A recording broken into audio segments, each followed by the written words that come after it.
Amazon. This was huge news. Like it was on all of the mainstream news channels here in the UK. So apparently Amazon marks millions of unsold products for destruction each year in the UK. Now this is according to a new investigation by ITV News. ITV found stacks of boxes marked destroy that were filled with electronics, jewelry, books, and other new gently used items in one warehouse's destruction zone, right? The news outlet caught the practice on camera while going undercover at the fulfillment center. So keyword there is fulfillment center, and this is in Scotland, and it says it tracks some of the goods to recycling centers and a landfill, right?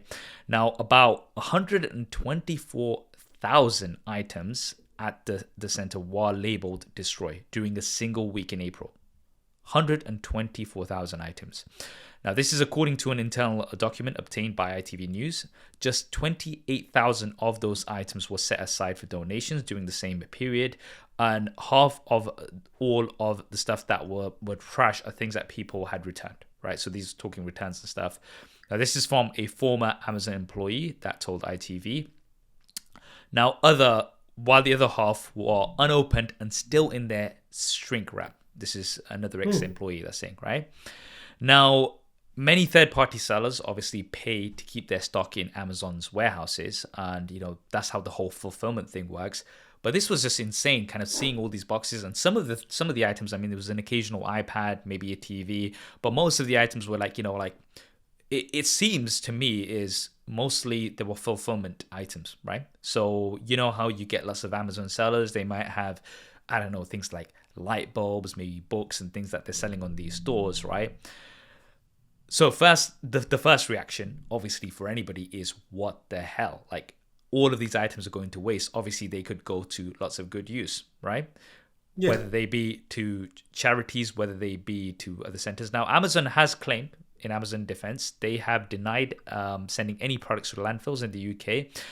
They had a statement, and they said that they claim that the landfill that ITV identifies is actually a recycling site. So a lot of these items they're saying are going to be recycling, and they are working towards a goal of zero product disposable, and the priority is to resell, donate to charitable organizations, or recycle unsold products, right? So this is what Amazon are claiming.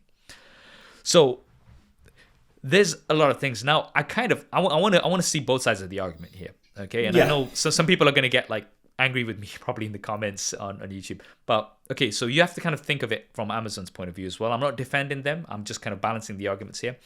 Now, a lot of you might be aware of Amazon sellers and how the fulfillment system works. So generally what happens is a seller might sign up on Amazon's system, and they might do something like drop shipping. Drop shipping is essentially where you buy large stocks of products from, most likely places like China, Asia, other places, and then you sell them on Amazon. Now, a lot of these sellers never actually see the items. That's how drop shipping usually works. So what happens is it goes straight to an Amazon warehouse, and then Amazon deal with everything in terms of the shipping and all of that. Obviously, they have all the processes in place. They obviously take their cut, and then whatever else that you make in terms of your profit, that's what you make, right? Now, storage, as we know, is not free.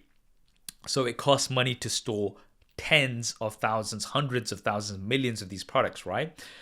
And sometimes it might be a case where there is a seller who simply cannot, maybe their product, maybe they ordered 10,000 of a particular item, they only sold 8,000, they have 2,000 remaining, they've tried putting them on Prime Day and whatever, all these methods to try to get rid of the stock, but they've not been able to. They've still got those 2,000 items there, and they're thinking, okay, it's costing me every day to store these 2,000 items at Amazon's warehouse. I cannot afford to take these and store them somewhere else. I can't sell any of these because nobody's buying them. Okay, Amazon, sorry, I'm cutting my losses here. You can do whatever you want with the stock. Now, Amazon obviously has thousands of these sellers, tens of thousands of these sellers, and they probably get tens of thousands of these items. So they're kind of left over, and they're kind of in a pickle of what do they do, right? Now, it seems like from what they're saying is that they're getting some of these products recycled, but a lot of these products look like they can actually be used. So it's just like, okay, if you're going around getting recycled, why not, especially if they're sealed, get them to people, get them to, maybe schools, get them to charities, things like that? It's interesting. The weird part is people are going to actually hate me on this. I'm actually on Amazon's side of this argument for some of those reasons why you mentioned. But I also think just because I know at least when I saw this when you sent me this news article, I was like, this is a bit weird because Amazon is very keen on its Amazon warehouse. At least in the US, it's called Amazon Warehouse. So whenever you go and look for, say, a Surface laptop, Yeah. then you will see pricing for others. It's usually from the fulfillment or warehouse centers, which is basically the Amazon renewed. Prime example is we're going to talk about the Sony WF-1000 Mark IVs, but the WH, which are the over-the-ear headphones. If you search for them, you're going to see number one will be the regular headphones, number two, renewed, which is from their fulfillment centers. So they push a lot of open box return items as much as possible because they make money from it, right? And that aspect I do see. I do also know that in the US, there are certain deals that you make that require you. I can't give you specifics because I don't know them offhand. That after a certain time period, something must be the product has to be disposed of. It's a legal binding contract that says if after this time you don't sell or all these parameters are met or not met, then it has to end up here. Like that's a lot of there's some contracts that are like that way. I don't know what it is, but I know that's there within the frame of things. Sorry to interrupt, but just to quickly mention on that point. So one of the items that they showed, there was 20,000 unused face masks that were sealed. Okay. Now we don't know the technicalities of that. Maybe those masks have a certain date where they had to be sold by. So we don't know. So that might be what you're mentioning, that there might be certain products, exactly, which have to be sold by a particular time. Again, we don't know the specifics, but it could be something like that.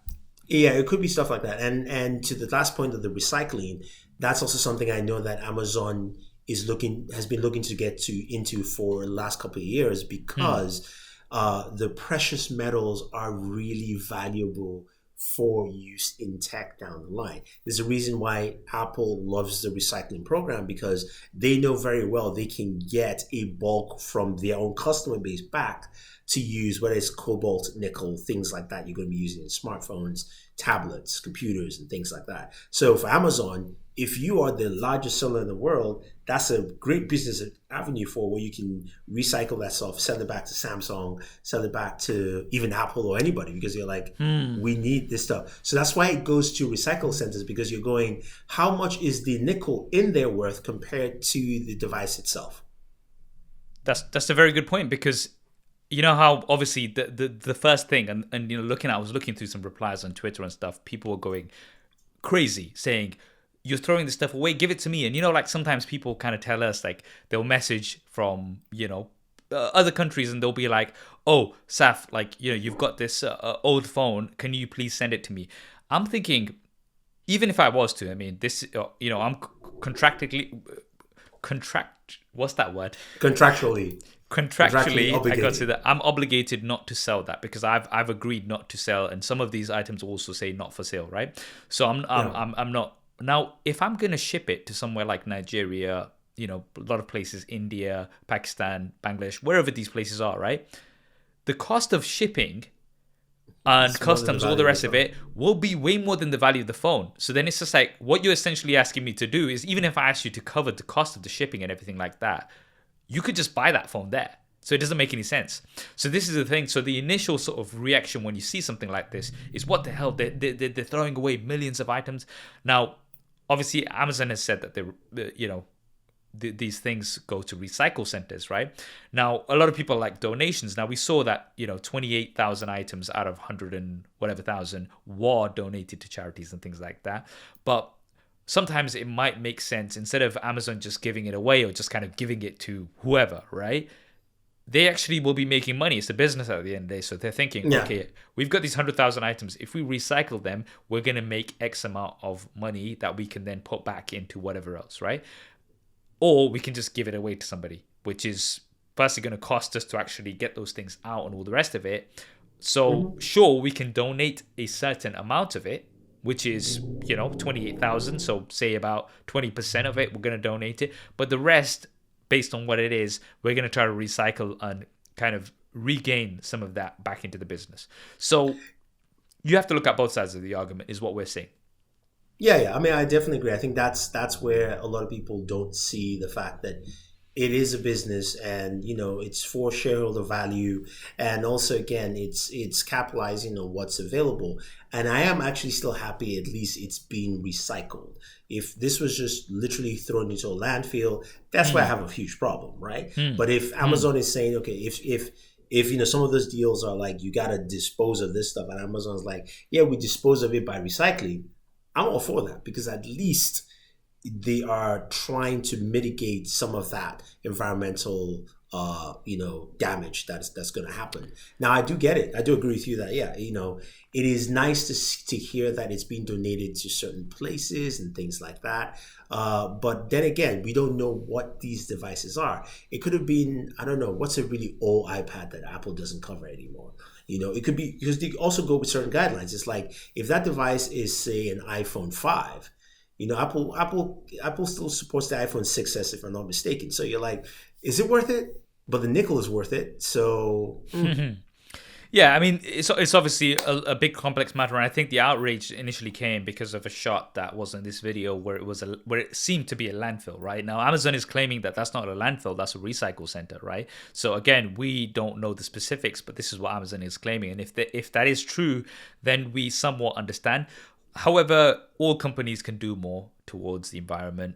There's always more to be done in terms of like correctly making use of some of these items, because if it is a case of like some of the things that we were seeing in this video, we were seeing like drills and things like that, which could still come to use.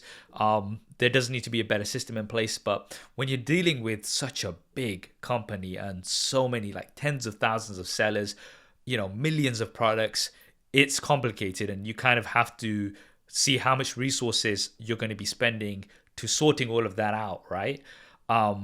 Versus if you just get it recycled and the money that you're going to be receiving from that. So it's an interesting situation, but we like to look at the bigger picture, look at both sides of the argument. Hopefully more will be done, and we'll have less product wastage. And even if it is recycled, if it can go to somewhere and be of some use to somebody, that's even better. But we'll see what happens. I hope you enjoyed that clip. If you want to hear the full podcast episode, then that will be linked down below. And if you want to see more clips like this, then be sure to subscribe and hit that bell icon so you don't miss them. Thanks for watching. This is Saf on SuperSaf Speaks, and I'll see you next time.